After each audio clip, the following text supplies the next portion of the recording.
សូ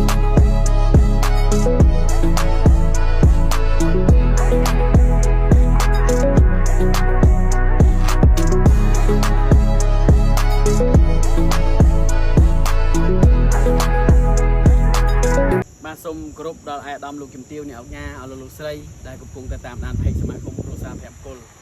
បាទនេះគឺជាការចាក់ទឹកបង្ហាប់ដីនៅលើទីតាំងសាលាអប់រំពិសេសដែលបានទទួលការឧបត្ថម្ភពីអាយដាមស្នងការខេត្តស្វាយរៀងដែលលោកជួយឧបត្ថម្ភសម្រាប់ការចាក់បង្ហាប់ដីក្នុងការសាងសង់រោងធ្វើកម្មវិធីនៅថ្ងៃទី23នៅខាងមុខនេះបាទហើយសូមអរគុណហើយសូមជូនពរដល់អាដាម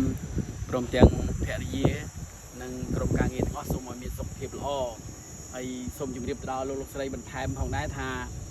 នៅក្នុងកម្មវិធីបុណ្យការប្រាក់ក្នុងការសាងសង់សាលាអប់រំពិសេសសម្រាប់ជនពិការនេះគឺយើងមានសិល្បៈល្ខោនបាសាក់សម្ដែងជូន3ថ្ងៃចាប់ពីថ្ងៃសុក្ររហូតដល់ថ្ងៃអាទិត្យហើយនៅក្នុងនោះផងដែរក៏មានល្បែងល្បាំសម្រាប់ក្មេងៗលេងកម្សាន្តផងដែរមានគប់ពេញបងមានសេះហក់សេះវិលអីសម្រាប់បងប្អូនក្មេងៗឲ្យលេងកាយកម្សាន្តផងដែរបាទខ្ញុំសូមអរគុណ